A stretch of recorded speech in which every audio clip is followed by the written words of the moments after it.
Welcome back to my channel. Today we are continuing our obstetrical instruments, part 2. Alice tissue forceps. It invented by Oscar Alice. So you look at here, this is the Alice tissue forceps and it is having a locking position and with a long shaft. Locking position with a long shaft. One box lock also is here. There is no any other serrations. You can see in front of this instrument some tooth such as 4 to 5 sharp tooth we can see. So this is the toothed lock. This is a kind of toothed lock to grasp, to retract or stabilize the tissues while during surgeries. Next is multiple toothed valsalum. It is invented by Bellary Willett. It is a long angled instrument with a long shaft and is having box lock and the blade is there, fine blade is here having multiple toothed in front of this triangular shaped expansion. You can see the fine tooths also present in front of this valsalum. It is mainly using for the vaginal procedures such as episiotomy, hysterectomy and dilatation and evacuation. Sponge holding forceps.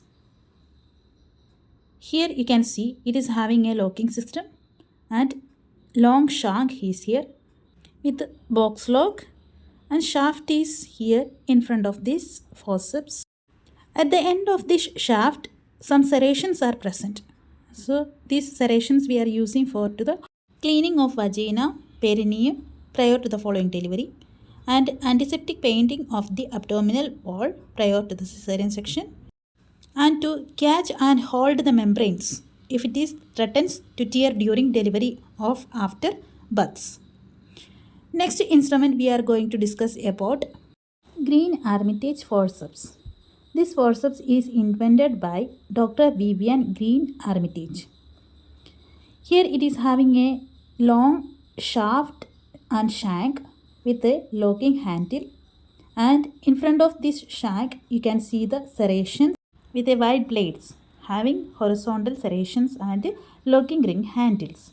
So this is mainly we are using for the procedures of hysterectomy for hemostatic purpose, tissue clamping and grasping purposes. The next instrument is Babcock forceps. It's having a long shank and shaft with a locking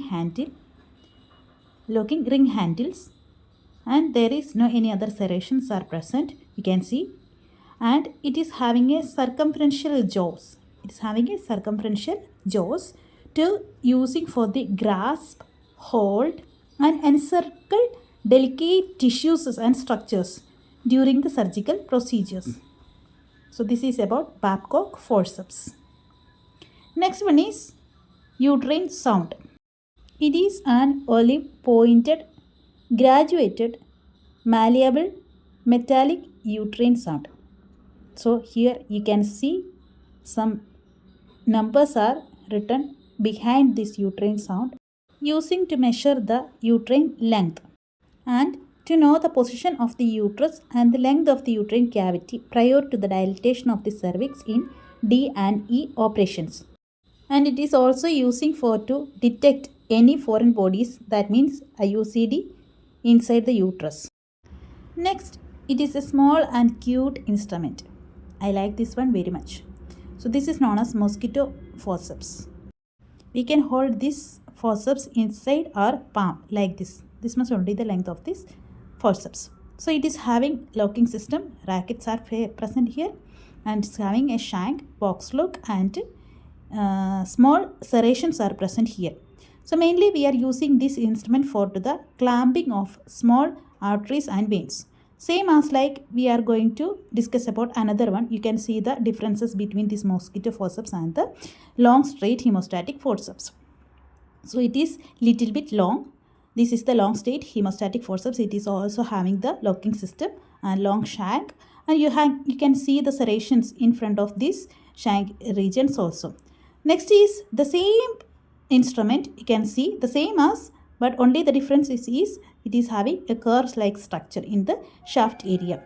So here this you can see the shaft area with the serrations. You can see it here. Serrations are also here. It is also used for the clamping of some small arteries and veins. Next we are going to discuss about another instrument same as like this hemostatic forceps. You can see the differences here. So this instrument is little bit longer than this hemostatic forceps. So the long shank is here, and in front of the shaft there is small serrations also. You can see in between these serrations you can see some small like hole like structure. So mainly this instrument we are using for to holding of needle while surgical time.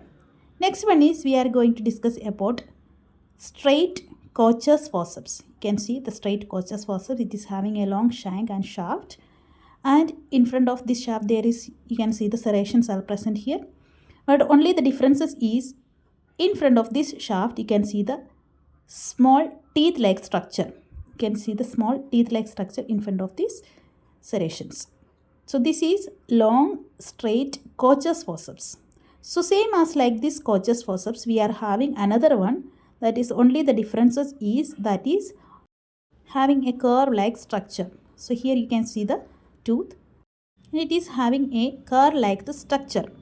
So this instrument, these both instruments we are using mainly for the holding of main arteries and veins while during surgical time to control heavy bleeding. So inside these serrations you can see the structures. So with this teeth, and we can clamp the main arteries and veins by using this instrument. Thanks for watching. Please follow me for the next part.